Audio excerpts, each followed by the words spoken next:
पापा हॉस्पिटल में थे तब तो दिन रात मतलब इमेजिन। चिराग पासवान अपने पार्टी के कार्यालय पहुंचे जो ऑलरेडी पहले से उनके चाचा ने हथियार रखा था। जैसे ही वो खाली हुआ वो वहां पर पहुंचते हैं और वह देखते ही पार्टी कार्यालय भावुक हो जाते हैं। उनके चेहरे की रौनक कहीं ना कहीं ये इंडिकेट करती है कि कहीं ना कहीं जो 3 साल पहले हमारे साथ हुआ था वो फिर साक्षात हमारे साथ वापस आ गया है। कहीं ना कहीं उनके पिता रामविलास पासवान का आशीर्वाद उनके साथ है, यह उनको मानना ही पड़ा और वही विश्वास वही श्रद्धा से वो काम करते आए हैं। और वहाँ पर जितने सारे मीडिया है वो उनसे यही पूछ रहे थे कि चिराग भैया आपको कैसा लगा, आपकी पुरानी सल्तनत वापस आ गई है, अब आप कैसे मूड में हैं, क्या फीलिंग है। वही कार्यालय पिछले 3 सालों से आप ऐसे ऐसे भटक रहे थे, आज आपको घर मिला है। जैसी ये बातें होती है उनके चेहरे का रंगत कहीं ना कहीं दिख जाता है, कहीं ना कहीं उनके भाव दिख जाते हैं, वही भावुकता उनके चेहरे से प्रकट होती है और कहीं ना कहीं वो चीज़ें दिखने लगती है। और कहते हैं कि एक समय था जब मैंने कोशिश की थी, मैंने अपने चाचा से वो बातें रखी थी और कहा था कि मुझे एक बार तो जाने दो, देखने दो, लेकिन वह मौका तक नहीं दिए। उनके पूरे परिवार ने भी कोशिश की लेकिन वह अपने पिता के अंतिम कार्यालय तक देखने तक नहीं जा पाए, क्योंकि ऐसा समय था और ऐसी चीज़ें थी। कुछ चीज़ें ऐसी होती है कि जगह पे जाने पर कहीं ना कहीं पार्टी का जो मौजूद रहता है, पार्टी का कहीं ना कहीं वो सौगात रहता है। पार्टी कार्यालय में इतने सारे काम उस जगह से हुए थे तो वो यादें रहती है, कहीं ना कहीं वो यादें उनके दिल में बसी हुई थी। और वो जैसे ही गेट पर पहुंचते हैं तो वो भावुकता उनके चेहरे से साफ झलकने लगती है और वो सारे चीज़ ऐसे ही बयान करने लगते हैं।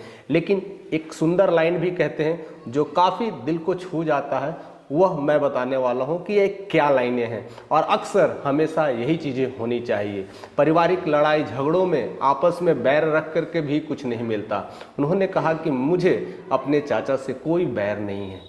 ये समय था और आज ये समय है। उस समय में उनके पास वो सियासत थी, इसलिए जो केंद्र सरकार या राज्य सरकार उनको वो जगह दी।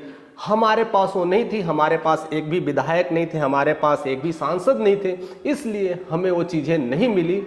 लेकिन दुख बस यही होता है कि मुझे बस 1 घंटे के लिए, आधे घंटे के लिए एक बार मौका तो देना चाहिए जाने के लिए, अपनी चीज़ें को देखने के लिए। जहाँ मेरे पिता रहते थे वो कहीं ना कहीं वो सारा कार्य वहाँ से देखते थे और अपनी पार्टी को एक नया रूप दिए थे, एक प्रारूप दिए थे। कहीं ना कहीं वो देखने की लालसा थी, वो देखने की चाहत थी, वो अधूरी सी रह गई थी। और वही पार्टी कार्यालय पहुंचते ही वो सारे दृश्य अपने आप दिखने लगते हैं। वो 3 साल पुराना दृश्य अभी वो ताज़ा हो जाता है और वही भावुकता के साथ वो बोलते हैं कि जीवन में अगर आगे बढ़ना है तो कर्म किए जा, बाकी चीज़ें अपने आप ईश्वर दे देती है। और जिस तरह से कहते हैं कि मेरे पिता ने मेरे ऊपर जो भी कुछ दिया है, मेरे ऊपर जितनी मेहरबानियाँ दी है, जितने कुछ करता हूँ, कहीं ना कहीं लगता है कि मेरे पिता मेरे साथ चलते हैं। और इसलिए आज पिता का दिया हुआ जो सम्मान जो कहीं ना कहीं छीन गया था वो फिर से आ गया है। यह सिर्फ और सिर्फ पिता का ही आशीर्वाद है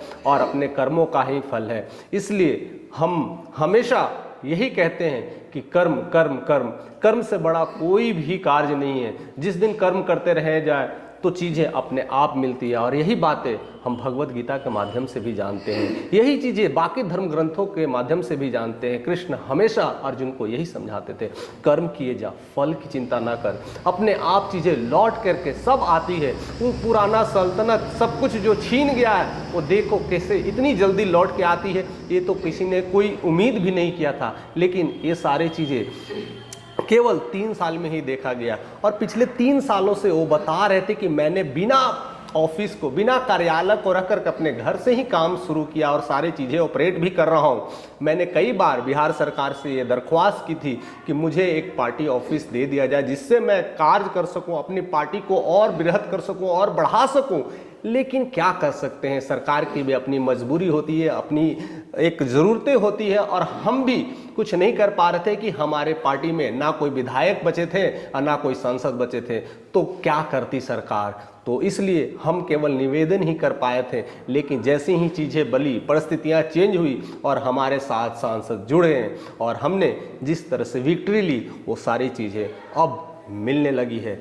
तो बस कर्म ही करना है, अपने आप चीज़ें सौगात से वापस आती है और वो सौगात के रूप में जब चीज़ें आप जिस चीज़ के लिए आप कर्म करते हो, जिस लक्ष्य के लिए आप चलते हो, वो लक्ष्य बीच बीच में आते रहती है, टकराते रहती है और अनुभव वो आपके ताज़ा करते हैं। वह सिर्फ और सिर्फ यही दिखाता है कि बस कर्म करे, कर्म करे, कर्म करे। इसलिए हर फैमिली को, हर परिवार को किसी भी तरह की झगड़े लड़ाई हो वो अपनी जगह है, लेकिन आपका काम अपनी जगह है। इसलिए हम तो यही सीखते हैं, उनकी बातों से यही सीखने को मिलता है। बस काम करते जा, काम करते जा। पारिवारिक झमेले हैं, लड़ाइयाँ हैं, ये चीज़ें नहीं होनी चाहिए। मैं तो इतना मानता हूँ कि अगर चिराग पासवान अगर अपने चाचा से मिल कर करके साथ में काम करते तो पार्टी अभी जो थी वो एक नेक्स्ट लेवल पे होती और वह अपने बिहार को रिप्रेजेंट करने के लिए 243 सीटों पर अभी चुनौती देने के लिए तैयार रहती, जो कि अभी चिराग पासवान में नहीं है, पाया है और नहीं दिख पा रहा है। लेकिन अपनी जज्बा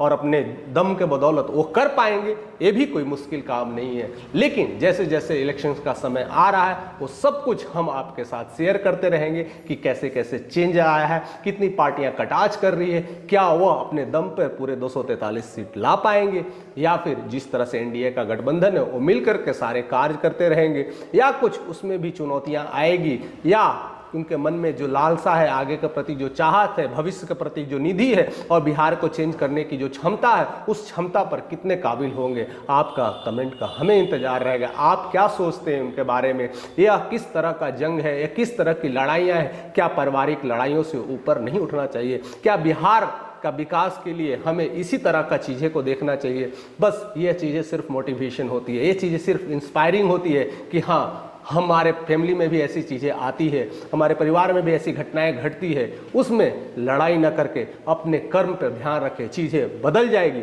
और यही चीज़ें आपको सीखने को मिलता है। बाकी आप कमेंट करके हमें बताइएगा कि आपको कैसा लगा। अगर चैनल पर नए हैं तो सब्सक्राइब करें, लाइक करें, शेयर करें और हमारे साथ ऐसे ही बने रहें।